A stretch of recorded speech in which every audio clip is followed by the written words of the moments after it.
Hey guys, it's Liam here, and welcome back to another episode of Transfer News Latest, my gone but not yet forgotten transfer news series. I know I have been making transfer news that is specifically Chelsea based recently, and also shorts, but I decided to make a longer video today because we have two here we goes for Chelsea. Manchester City are closing in on a wonder kid, and there are some other huge moves happening across Europe. So there's quite a lot to get through. So let's get straight into it.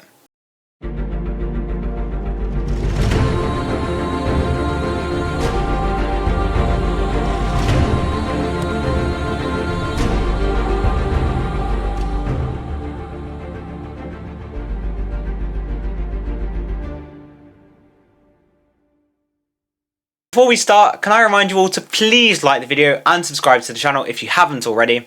It really does help me out, and if you're new here, this is basically the series where I attempt to keep you updated with all the chaos that is this transfer window. So let's start with the biggest news of the day, and that is Jordan Henderson and Danny Welbeck are signing for Chelsea. The deals are locked and loaded. Here we go. Fabrizio Romano has just confirmed that both Danny Welbeck and Jordan Henderson are joining Chelsea. That's right, two experienced Premier League players are heading to Stamford Bridge. Danny Welbeck is joining from Brighton, while Jordan Henderson is arriving after leaving Brentford on a free transfer. Both players are set to sign 2-year contracts, with both expected to complete their medicals this week.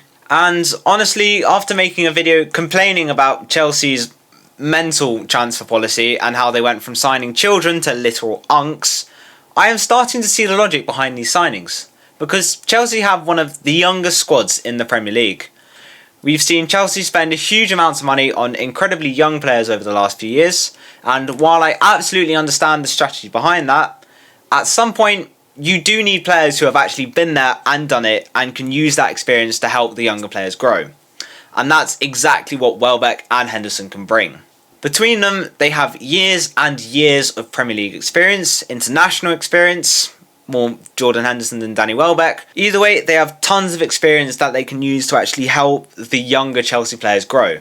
Like, Jordan Henderson has been Liverpool's captain, I think it was for half his career while at Liverpool, and he won pretty much everything there is to win at club level. And Danny Welbeck has been around the Premier League for what feels like approximately 700 years, at Man United, at Arsenal, at Brighton, and now at Chelsea. And that experience could really be really important at Chelsea. Especially after the amount of red cards that Chelsea picked up last season. At least the youngsters won't have to look up to Tosin for any experience anymore. But now I'm curious to see how this actually works, because Chelsea already have 7 strikers, and I'm still not entirely sure where Danny Welbeck will fit in this. Is he going to be starting? Will he be a squad player? Is he going to be there primarily to help the younger players? I genuinely don't know. But perhaps that's the point. Chelsea don't necessarily need Danny Welbeck to score 20 goals a season. They have João Pedro for that. What Chelsea need is someone who can come into the dressing room, provide experience and help those younger players develop. And while I've spoken a lot about Welbeck, we can't forget the other big name joining Chelsea. Jordan Henderson has won pretty much everything there is to win during his career, including the Premier League and Champions League with Liverpool, and he was their captain while doing that. He's also been trusted and highly regarded by some of the biggest managers in the game. Jurgen Klopp loved him as a player and a leader. Gareth Southgate made him a key part of his England squads. And even Thomas Tuchel clearly valued what he could bring when he worked with him. So, while Henderson might not be joining Chelsea to be the star of the team, he could be incredibly important behind the scenes. He's been a captain, he's played at the highest level, he knows what it takes to win major trophies. And that's something this incredibly young Chelsea squad simply doesn't have enough of right now. So perhaps the idea isn't necessarily that Henderson and Welbeck are coming in to be Chelsea's 2 best players. Maybe they're coming in to help the players who are supposed to become Chelsea's best players. So perhaps there is actually a method to the madness. Either way, 2 here we goes in one day is pretty sick, and I'm very curious to see how both of these players will do at Chelsea. And speaking of players who have been involved in some pretty big transfer moves, Chelsea aren't the only club making moves, because over in Italy, Juventus have also completed a huge signing. Juventus have completed a permanent deal to sign Randall Kolo Muani from Paris Saint-Germain. The deal is locked and loaded. Here we go. The total package is worth over 45 million euros to Paris Saint-Germain, with the deal structured as a loan with an obligation to buy. This is an interesting move because Kolo Muani apparently only wanted to join Juventus despite interest from several other clubs.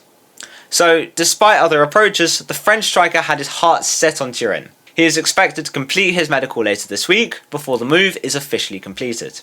And honestly, I think Juventus will be hoping that this move works out better than Kolo Muani's time at PSG, because when PSG signed him, there was a lot of excitement around the transfer. But things haven't exactly gone according to plan. Now Juventus are giving him the chance to rebuild his reputation in Serie A, and they aren't stopping there, because Juventus are also working on another exciting young player. They are waiting for the final approval from Kerim Alajbegović after reaching advanced talks with Bayer Leverkusen. The club-to-club agreement is reportedly at the final stages with a deal worth 33 million euros plus add-ons on the table. Juve are now just waiting for personal terms to be agreed with the player.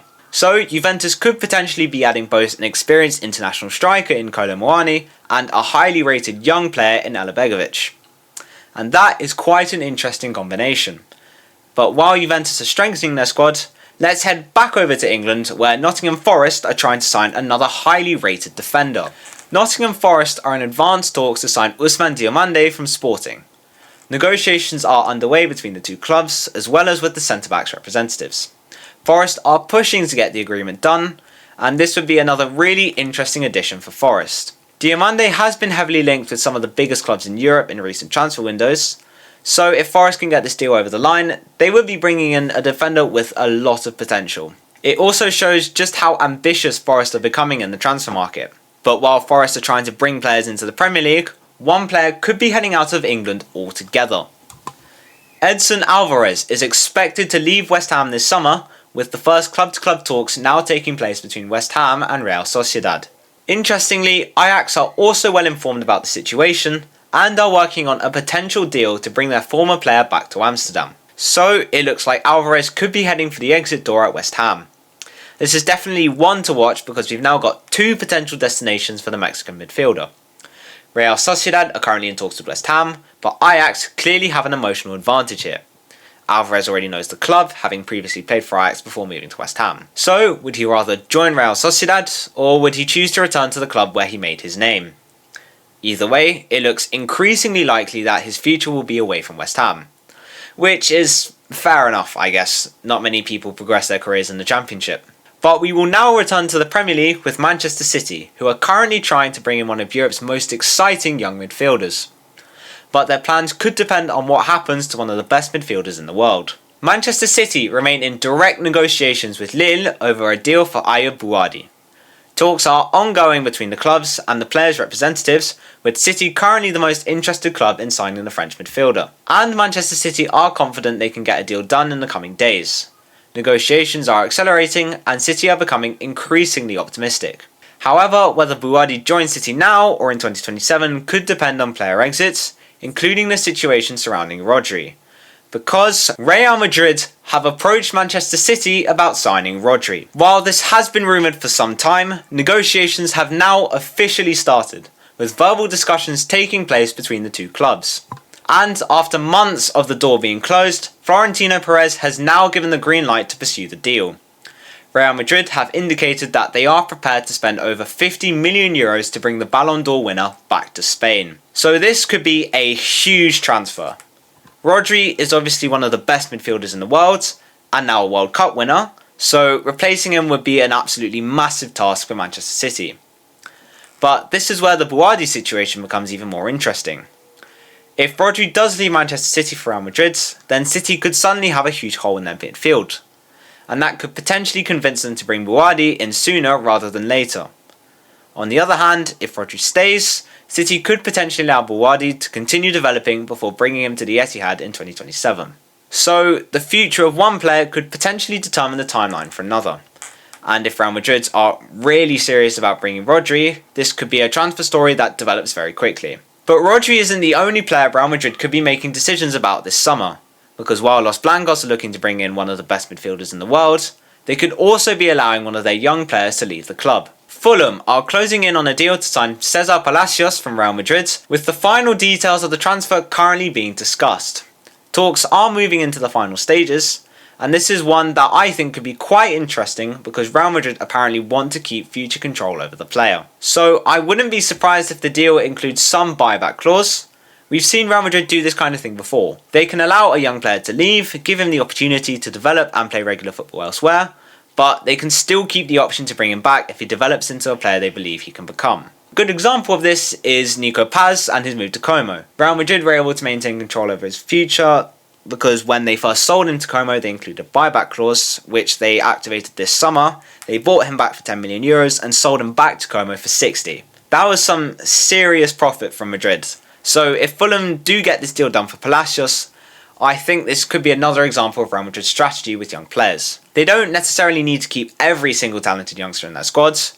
Instead, they can allow them to develop elsewhere while making sure they don't completely lose control of their future. And speaking of clubs trying to develop young talent, let's head over to Germany where Borussia Dortmund are making another investment in the future. Borussia Dortmund are set to sign Greek wonder kid Konstantinos Karetsas from Genk. The deal is worth 33 million euros, making the 18-year-old the fourth most expensive Greek player in football history. Karetsas has completed his medical at Dortmund, with the official announcement expected very soon. I think this is a fantastic move for his career, because if there's one club in Europe that has built a reputation for developing young talent, it is Borussia Dortmund. Just look at Erling Haaland and Jude Bellingham, just to name two. They went to Dortmund and developed into genuine world-class stars. So Karetsas is joining a club where he should have a fantastic opportunity to develop. And at just 18 years old, there is still so much potential for him to fulfill.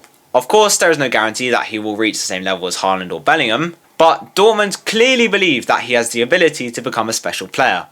And 33 million euros is a lot of money for an 18-year-old. So the pressure will be on. But if Dortmund can develop him in the same way they've developed some of their previous wonder kids, this could be another very smart investment. So could Karetsas be the next superstar to emerge from Dortmund? I guess we'll just have to wait and see. And that is all the latest transfer news. And honestly, it has been a very busy day in the transfer window. But I am sure there will be plenty more to come. So make sure to like the video, subscribe to the channel and turn notifications on so you don't miss the next installment of this series. And I'll see you all in the next one. Goodbye.